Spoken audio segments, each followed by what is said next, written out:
নমস্কার সবাইকে, প্রতিমা ভেজ কুকিংয়ে সবাইকে স্বাগতম। আজ আমি তোমাদের সাথে বাঙ্গি ফুলের বড়া রেসিপি শেয়ার করব।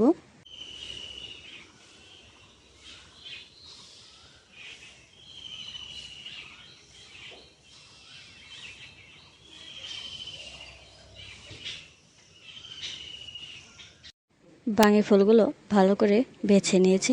এবারে বাঙ্গি ফুলগুলো ধুয়ে নিতে হবে। একটা বাটিতে জল নিয়েছি আর সবগুলো ফুল দিয়ে দিলাম। এবার আলতোভাবে একটা একটা করে ফুলগুলো ধুয়ে নিতে হবে। ফুলগুলো কিন্তু হাত দিয়ে ভালো করে ভর দেওয়া যাবে না, তাহলে ফুলগুলো নষ্ট হয়ে যাবে। দেখো, ফুলগুলো পরিষ্কার করে ধুয়ে নিয়েছি। এবার বড়া ভাজার জন্য গোলাটা তৈরি করে নেব। প্রথমে দিয়ে দিচ্ছি চাউলের গুঁড়া, এবার দিয়ে দিচ্ছি আটা, আর সাথে দিয়ে দিচ্ছি হলুদের গুঁড়া।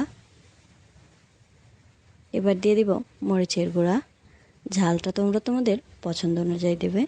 এবার দিয়ে দিলাম পরিমাণ মতো একটু লবণ। এবার অল্প অল্প করে জল দিয়ে গোলাটা গুলিয়ে নিতে হবে। প্রথম দিকে বেশি জল দেওয়া যাবে না, গোলাটা পাতলা হয়ে গেলে বড়াগুলো কিন্তু ভাজা যাবে না। অল্প অল্প জল দিয়ে গোলাটা গুলিয়ে নিতে হবে। লবণটা শেষে একবার চেক করে দেখতে পারো। গোলাটা গুলিয়ে নেওয়া হয়ে গেছে, আর কতটুকু ঘন কতটুকু পাতলা করেছি সেটাই দেখালাম। এবার বড়াগুলো ভেজে নেব। চুলায় প্যান বসিয়ে দিয়েছি। এবার দিয়ে দিলাম সয়াবিন তেল। তেলটা গরম হয়ে আসলে এবার ফুলের গায়ে গোলাটা মাখিয়ে এবার প্যানে দিয়ে দেব, আর একটা একটা করে প্যানে দিয়ে দিচ্ছি। একইভাবে সবগুলো দিয়ে দিতে হবে। সবগুলো ফুলের বড়া দেয়া হয়ে গেছে। এবার এক পাশটা একটু হয়ে গেছে, এবার উল্টে নিচ্ছি। প্রথমবার অল্প অল্প করে উল্টে দিতে হবে। এইভাবে উল্টে পাল্টে ভেজে নিলে বাঙ্গি ফুলের বড়া হয়ে যাবে।